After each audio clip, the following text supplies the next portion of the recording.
नमस्कार। सत्य हिंदी के सिनेमा शो में आपका स्वागत। मैं हूं प्रकाश हिंदुस्तानी। आज हम समीक्षा करेंगे द डिप्लोमेट फिल्म के बारे में। जब भी भारत और पाकिस्तान को लेकर कोई फिल्म बनाई जाती है तो उसमें अतिरंजना जबरदस्ती ठूंस दी जाती है। जबरन हिंदुस्तान जिंदाबाद पाकिस्तान मुर्दाबाद के नारे लगवाए जाते हैं और ये दिखाने की कोशिश की जाती है कि पाकिस्तान दुनिया का सबसे नीच, अधम और घटिया राष्ट्र है। लेकिन द डिप्लोमेट में ऐसा नहीं है। द डिप्लोमेट में पाकिस्तान को दिखाया गया है, पाकिस्तान का एक वर्ग जो अतिवादी है, हिंसक है और दकियानूस है। लेकिन वहीं पाकिस्तान की राजनीति को चतुर दिखाया गया है। ये भी दिखाया गया है कि पाकिस्तान की न्यायपालिका भी भारत की न्यायपालिका की तरह है और न्याय की बात करती है। ये सारी बातें अगर देखी जाए तो द डिप्लोमेट एक अच्छी फिल्म है। 2017 में उज़्मा अहमद नाम की भारतीय लड़की अपने प्रेमी ताहिर से मिलने के लिए पाकिस्तान गई और वहां उसे पता चला कि उसका प्रेमी तो पहले से ही शादीशुदा है। सोशल मीडिया के जरिए वो ताहिर से मिली थी।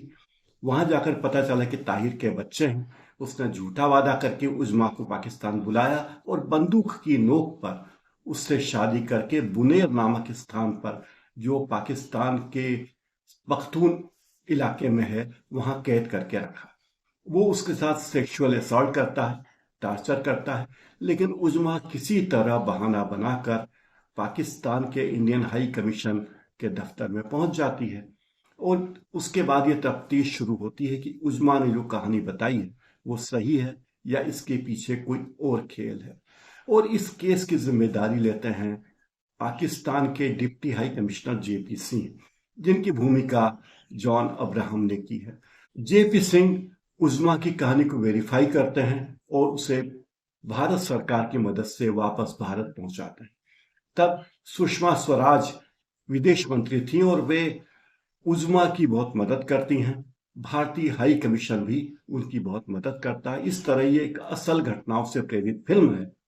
इसलिए ये कहानी तो सबको पता है, लेकिन उसे पूरी ईमानदारी से और तथ्यात्मक रूप से रिक्रिएट किया गया है, जो कि एक अपने आप में जटिल काम है। वास्तव में हमारी हिंदी फिल्मों में जिस तरह की फिल्में चलती हैं उसमें पाकिस्तान को गालियां देना, वहां की तमाम चीजों को गालियां देना बहुत आम बात है। लेकिन असल घटनाओं से प्रेरित होने के बावजूद इस फिल्म में अतिरिक्त नमक मिर्च नहीं डाली गई। साधारण मसाले से ही इस फिल्म को काम किया गया। हालांकि कुछ फिल्मों में तथ्यात्मक जानकारियां ऐसी रखी गई जिससे कि ये पता चले कि तत्कालीन विदेश मंत्री सुषमा स्वराज कितनी ज्यादा सेंसिटिव थी। जैसे जब उज़्मा भारत आती हैं तो उज़्मा के स्वागत के लिए सुषमा स्वराज खुद पहुंचती है। तो इस तरह की कहानी है, लेकिन जबरदस्ती की देशभक्ति और सुपीरियरिटी कॉम्प्लेक्स इस फिल्म में नहीं है। न ही इस फिल्म में बताया गया कि बाप कौन होता है और बाप आखिर बाप ही होता है। ज्यादा आइटम सॉन्ग और रोमांटिक एंगल इस फिल्म में नहीं दिया गया है। ये एक बने बनाए ढांचे पर चलने वाली फिल्म नहीं है और एक ये असामान्य कहानी को बिल्कुल सामान्य तरीके से दिखाने वाली फिल्म है। मेकर्स को उस कहानी पर यकीन है, इसीलिए उन्होंने जबरदस्ती का देश प्रेम थोपा नहीं है, अपना कोई एजेंडा नहीं डाला है। न ही इस फिल्म को एंटरटेनिंग बनाने के लिए उसमें सिनेमैटिक एलिमेंट डाले गए हैं जिससे कि फिल्म मनोरंजक हो जाए और लोग उस फिल्म को देखने के लिए टूट पड़े। द डिप्लोमेट एक थ्रिलर फिल्म की तरह लगती है। इस फिल्म के बहुत से पात्र ऐसे हैं जो अभी जिंदा हैं। खुद उज़्मा भी जिंदा है और सुषमा स्वराज के साथ उन्होंने एक प्रेस कॉन्फ्रेंस भी की थी भारत आने के बाद और बताया था कि सुषमा स्वराज ने उज़्मा की कैसे मदद की। शुरू में लगता है कि फिल्म थोड़ी ढीली ढाली है, खींचा जा रहा है, लेकिन धीरे धीरे लगता है कि नहीं, फिल्म ठीक ही है। पाकिस्तान पहुंचने के बाद उज़्मा का जो फ्लैशबैक वाला हिस्सा दिखाया गया है वो थोड़ा छोटा किया जा सकता था। लेकिन आश्चर्य होता है कि कैसे सोशल मीडिया की जद में आके भारतीय लड़की, पढ़ी लिखी लड़की, पाकिस्तानी के चंगुल में फंस जाती है। देशभक्ति की फिल्मों में जबरदस्ती जो चीजें दिखाई जाती इसमें नहीं दिखाई जाती, लेकिन फिर भी कुछ दृश्य तो दिखाए गए हैं। जैसे क्लाइमेक्स में रोंगटे खड़े कर देने वाला सीन, भारतीय डिप्लोमेट किस तरीके से भारत की नागरिक लड़की को लेकर वाघा बॉर्डर तक पहुंचता। एक भारतीय लड़की जब भारतीय दूतावास पहुंचती है तो वो एक ही बात कहती है कि मैं भारतीय हूं और मुझे बचाइए। और बस यही बात भारतीय डिप्लोमेट को पसंद आती है और वो अपनी रिस्क पर उस लड़की को बचाने की कोशिश करते हैं। फिल्म असल कहानी पर है।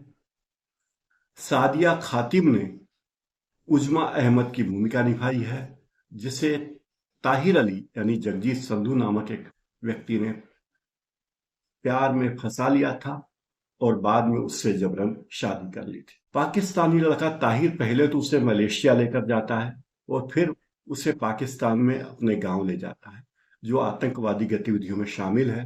पाकिस्तान पहुंचते ही उजमा का जो उत्पीड़न शुरू होता है, उससे पता चल जाता है कि वो बुरी मुसीबत में फंस गई है।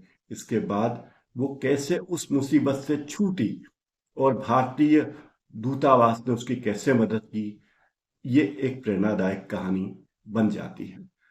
दरअसल ये फिल्म ये संदेश देती है कि आप दुनिया के किसी भी देश में हों और वहां आपको संकट है तो भारतीय दूतावास ही आपकी मदद करे।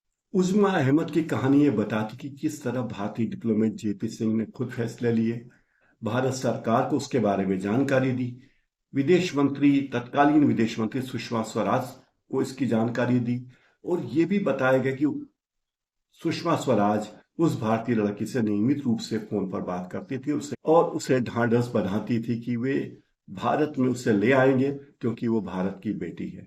आखिर उजमा भारत पहुंचने पर कामयाब हो जाती है और यही फिल्म की कहानी।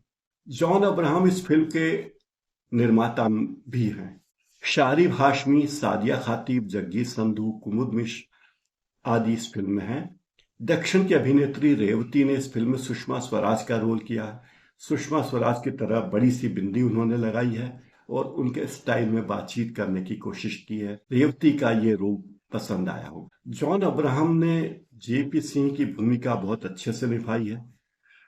कहा जाता है कि जब जॉन अब्राहम को डिप्लोमेट फिल्म की कहानी के बारे में पता चला तो उन्होंने बिना एक क्षण गवाए इस फिल्म के लिए हाँ कर दी और न केवल हाँ की बल्कि इसमें पैसा लगाना, इसके निर्माता होना भी मंजूर किया। तो ये एक ऐसी फिल्म है जो देशभक्ति की फिल्मों में एक अलग तरह की है। इसमें देशभक्ति है लेकिन ज्यादा शोर शराबा नहीं है। फिल्म के डायरेक्टर शिवम नायर ने जबरदस्त तरीके से एक्टिंग करवाई है सभी कलाकारों से। फिल्म का संगीत सामान्य है, कोई चीज प्रभावित नहीं कर पाती। एक गंभीर फिल्म है, आप इसे देख सकते हैं और गंभीर दर्शकों को इस फिल्म में मनोरंजन के तत्व भी नजर आएंगे और साथ ही देश प्रेम की भावना भी इसमें नजर आएगी। इस फिल्म का कैमरा वर्क भी जबरदस्त है, बताता है कि पाकिस्तान वो पाकिस्तान नहीं जिसकी हम कल्पना कर रहे हैं। फिलहाल इस कार्यक्रम में इतना ही।